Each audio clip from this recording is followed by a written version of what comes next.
Tonight, you'll go to sleep alone, maybe in a quiet room, maybe with the door shut. It feels normal. It feels safe. But for almost all of human history, sleeping alone would have felt like a death sentence. Your ancestors didn't sleep in rooms. They slept in piles, bodies pressed against bodies, children tucked between adults, someone's arm always touching someone else's back. Why? Anthropologist Carol Worthman spent years studying sleep across cultures that still live close to how humans lived for most of our history. She found something striking. In these communities, people rarely sleep in a single, unbroken block. They rarely sleep in isolation either. Sleep is social. It's shared. It happens in the middle of the group, not tucked away from it. That's the opposite of how you sleep tonight. Think about it from your ancestors' point of view. The night wasn't peaceful. It was the most dangerous part of the day. No electric lights, no locked doors, just darkness and everything that hunts in it.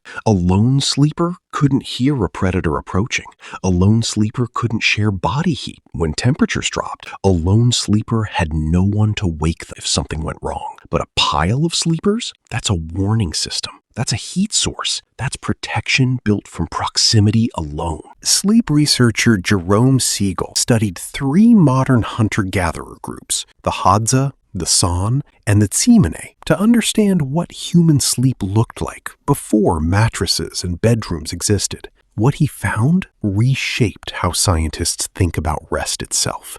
These groups didn't sleep for one long, silent stretch. They drifted in and out. Someone was almost always faintly aware. The group as a whole was never fully unconscious at the same time. In other words, safety wasn't found in silence. It was found in numbers. Here's where it gets stranger. This wasn't just about safety from predators. It was about safety from each other. Early human groups needed trust to survive. And trust, it turns out, is built partly through vulnerability. Sleep is the most vulnerable thing a person can do.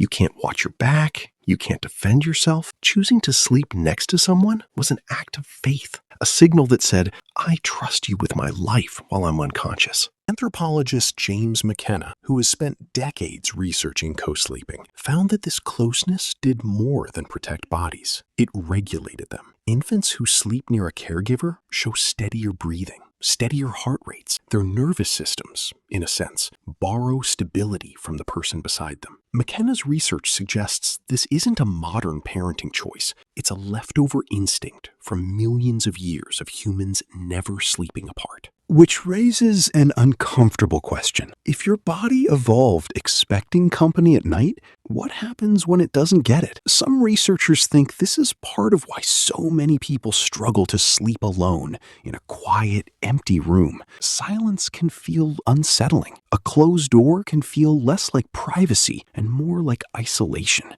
Your ancestors' brains were built to relax around the sound of breathing, the shift of another body, the low hum of a group at rest. Total silence was never the reward. It was the warning sign.